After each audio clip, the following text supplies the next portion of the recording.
सुप्रभात साथियों, मैं नीलम पंकज एसआरजी मेरठ आपके सामने एक नई वीडियो के साथ पुनः उपस्थित हूँ। जैसा कि हम अपनी पिछली वीडियो में हम बात कर रहे थे शिक्षण संग्रह module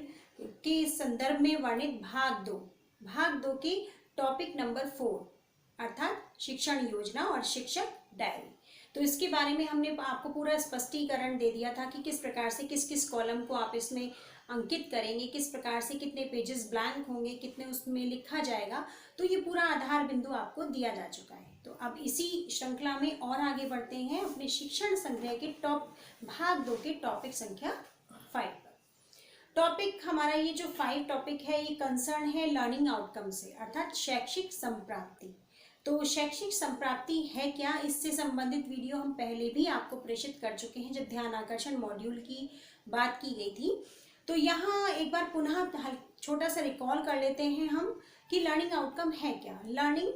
plus outcomes means result, कि वो रिजल्ट जो हमारे अधिगम स्तर को परिलक्षित करता है, that is the learning outcome.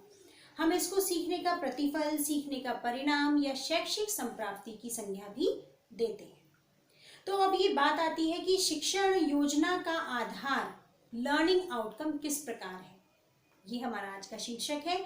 तो इसमें ये बताने का प्रयास किया गया है कि जब तक किसी भी क्लास के किसी भी टीचर को अपने स्टूडेंट्स के प्रीवियस स्टेज के बारे में जानकारी नहीं होगी तब तक वो वर्तमान के लिए अपनी कार्य योजना तैयार नहीं कर सकता। तो इसीलिए कहा गया है कि शिक्षण योजना का आधार लर्निंग आउटकम्स है।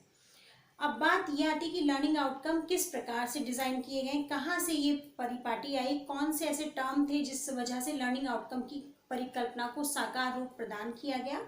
तो इसमें ये कहा जा सकता है कि RTE एक्ट 2009 में क्वालिटी बेस्ड एजुकेशन की बात की गई है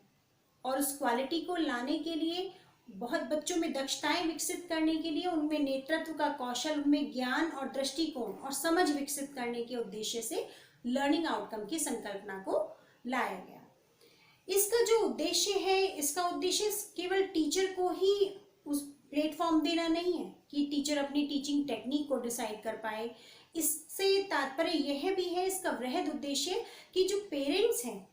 वो पेरेंट्स भी अपने बच्चों के लर्निंग लेवल के बारे में पूरी जानकारी रख पाए। तो यहाँ ये है कि जब क्लास में टीचर किसी विषय को पढ़ाने जा रहा है तो सबसे पहले उस विषय से संबंधित बच्चों का जो पूर्व ज्ञान है उसे उस ज्ञान की परिकल्पना के बारे में अपना क्लियर विजन रखना पड़ेगा। उसके पास पूरे डाटाज होने चाहिए। आकलन की पूरी प्रोसेस को पूरा करने के पश्चात, तो जब उसके सामने पूरी टेबल है, आकलन की असेसमेंट का पूरा टेबल है और वो बच्चों को देख पा रहा है कि बच्चे किस कैटेगरी में है, कितने बच्चे रेमेडियल टीचिंग की स्पेस में है, कितने बच्चे जो एक्सपेरिमेंटल उनको टीचिंग देख करानी है, उनको लर्निंग प्रोसेस तक लेकर आना है, यानी पूरा टीचिंग साइकिल उसमें बिल्कुल बहुत अच्छी तरह से क्लियर होना चाहिए। तो अगर एक टीचर अपने टीचिंग साइकिल को डिसाइड कर लेता है तो उसके बाद उसके लिए शिक्षण योजना बनाना बहुत सरल हो जाता है, क्योंकि वो पूरे इंट्रोडक्शन से, पूरी प्रोसेस से, स्ट्रेटेजीज से, फिर उसके बाद अपने लेवल से एक पूरे प्लेटफॉर्म को तैयार कर चुका होता है। तो यहाँ हम बात कर रहे थे कि शिक्षण योजना में लर्निंग आउटकम क्या भूमिका निभाते हैं। तो अभी हमने बात की कि जब तक टीचर के सामने उद्देश्य ही स्पष्ट नहीं है तो वो किस प्रकार से बच्चों को ज्ञान प्रदान करेगा। तो जो उद्देश्य एक टीचर सोचता है कि आज मुझे बच्चों को यह पढ़ाना है, मान लीजिए मुझे बच्चों को आज सेंटेंस फॉर्मेशन पढ़ाना है कि वाक्य किस प्रकार से बनते हैं, तो उसके पास ये पूरा डाटा होना चाहिए कि मेरी क्लास के कितने बच्चे पार्ट्स ऑफ स्पीच यानी भाषा के अंग के बारे में जानते हैं। तभी वो वाक्यों की संयोजना के बारे में जो पूरा क्रम है, जो उसके ग्रामर है, व्याकरण के नियम है, उनको वो आधार बनाकर अपनी कार्य योजना निर्मित कर सकता है। तो यहाँ RTE एक्ट 2009 में गुणवत्तापूर्ण शिक्षा की बात की गई और उसी को आधार बनाकर NCERT के द्वारा हमारे क्लास 1 से लेकर 8 तक के स्टूडेंट के जो सभी सब्जेक्ट्स हैं, Hindi, English, math, science and SST, उन सबके लर्निंग आउटकम को बनाया गया।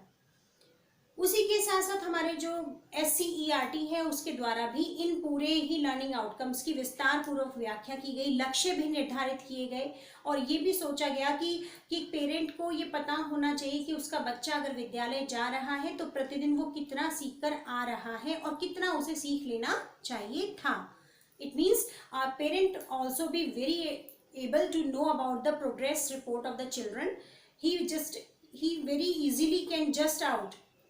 find out all the levels of the student of his child, that at what level he is standing right now.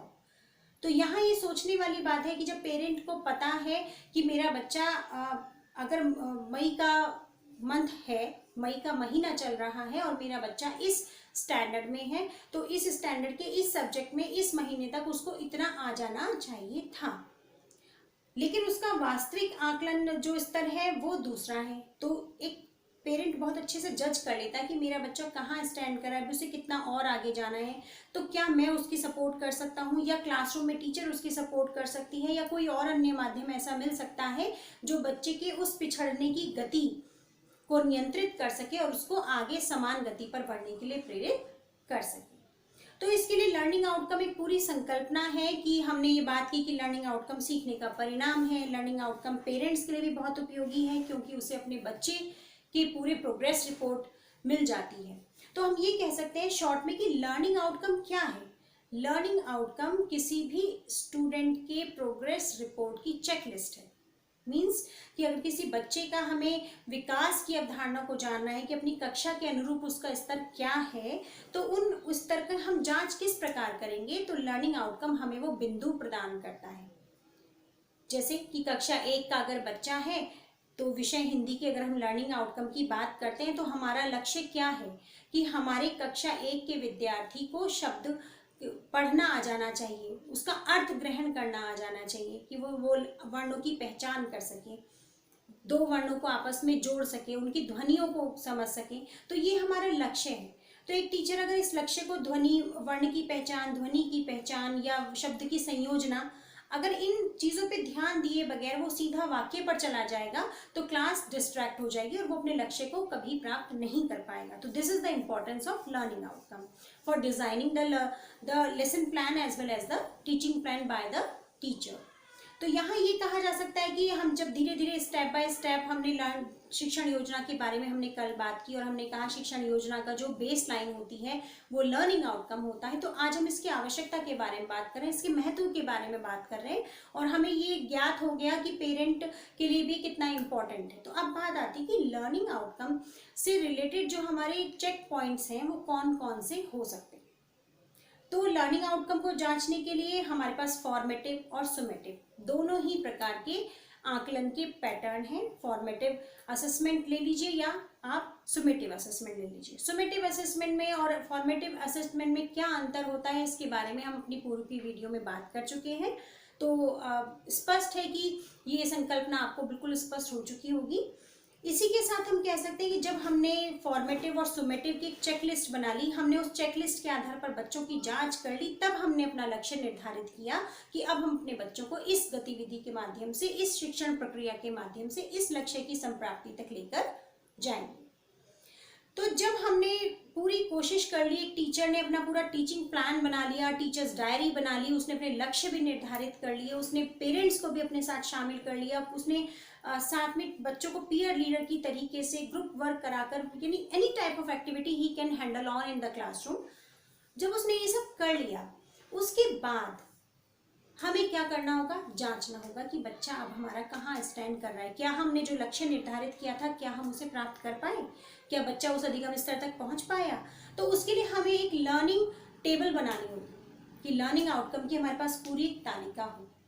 उस तालिका में हम बच्चे का नाम लिखेंगे, क्रम संख्या, बच्चे का नाम, फिर भाषा और गणित की हम बात कर रहे हैं तो पहले हम भाषा की कॉलम बनाएंगे. भाषा की कॉलम में लक्ष्य आप देखेंगे तो लक्ष्य तालिका भी है कि प्रेरणा, जो उसमें लक्ष्य दिए गए हैं कि उसमें आप किस कैटेगरी में कौन कौन सा लक्ष्य निर्धारित कर रहे हैं. बच्चे के वर्तमान स्तर के अनुसार ही उसका अग्रिम स्तर भी डिसाइडेड होगा. तो अगर मान लीजिए आपने टारगेट रखा 15 डेज का या 1 वीक का, तो 1 वीक के बाद जब आप असेसमेंट करेंगे अपनी चेकलिस्ट के अनुसार, तब आप देखेंगे कि अगर बच्चे ने वो अधिगम स्तर प्राप्त कर लिया है, तब आप उसके नाम के आगे एक टिक लगाएंगे और उसके बाद जो मंथ चल रहा है उस मंथ को लिखेंगे और मंथ के बाद वो डेट लिखेंगे कि जिस डेट में आपने उसको आकलित किया है। फिर उसके जो इसी प्रकार से पूरी कक्षा के हर बच्चे का आकलन प्रपत्र बनेगा, आकलन तालिका बनेगी। तो इस तरीके से पूरा एक हमारे पास रिपोर्ट तैयार हो जाएगी कि हमारी क्लास का कौन सा बच्चा कौन से लेवल पर है और किस डेट को हमने उसे इस लेवल पर चेकआउट किया था। तो अब अगला जो हमारा प्लान होगा, हमारी जो स्ट्रेटेजी होगी, वो उस डेट के अनुसार होगी कि उस डेट के अनुसार उस बच्चे के लिए हमने अगला लक्ष्य क्या तय करना है, उसके लिए हमें क्या रणनीति बनानी है, किस प्रकार से अपनी शिक्षण योजना को हमें अप्लाई करना है क्लासरूम में, जिससे कि इस शॉर्ट टाइम पीरियड में जो ड्यूरेशन हमने सेट की है उस ड्यूरेशन में वो बच्चा उस लर्निंग आउटकम को प्राप्त कर ले। और जब पुनः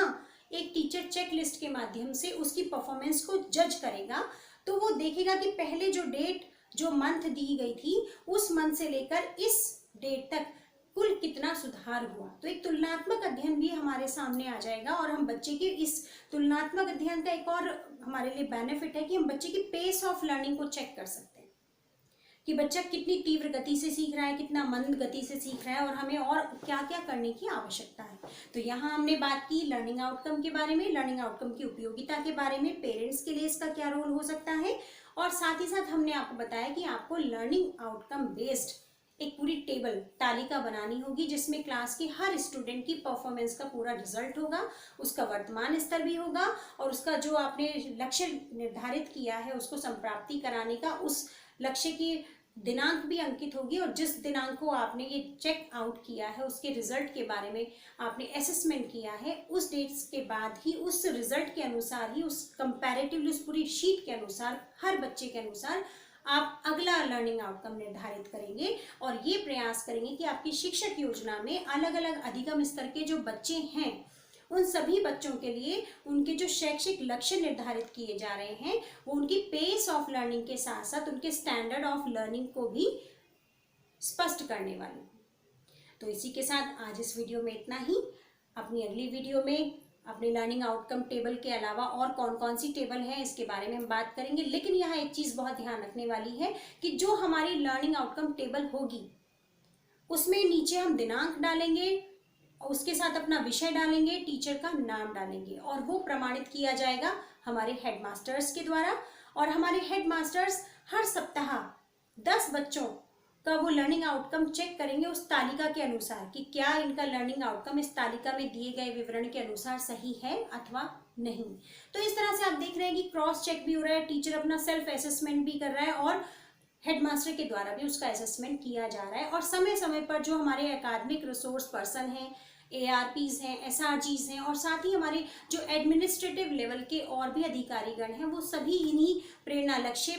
के आधार पर आपकी प्रेरणा तालिका का सुपरविजन करेंगे और उसी के आधार पर लर्निंग आउटकम को लेकर आपका स्कूल कहाँ स्टैंड कर रहा है उसके बारे में आपको बताएंगे। तो इसमें यहाँ ये भी है कि आप लर्निंग आउटकम से संबंधित पूरा जो रिपोर्ट कार्ड है, जो प्रोग्रेस रिपोर्ट है, वो आपको अपने ऑफिस में भी अंकित करनी पड़ेगी जिससे कि पेरेंट्स उसको देख सकें और आपसे उस बारे में वार्ता कर सकें। तो तब तक के लिए अगली वीडियो जब तक आपके सामने प्रेषित होती है, नमस्कार।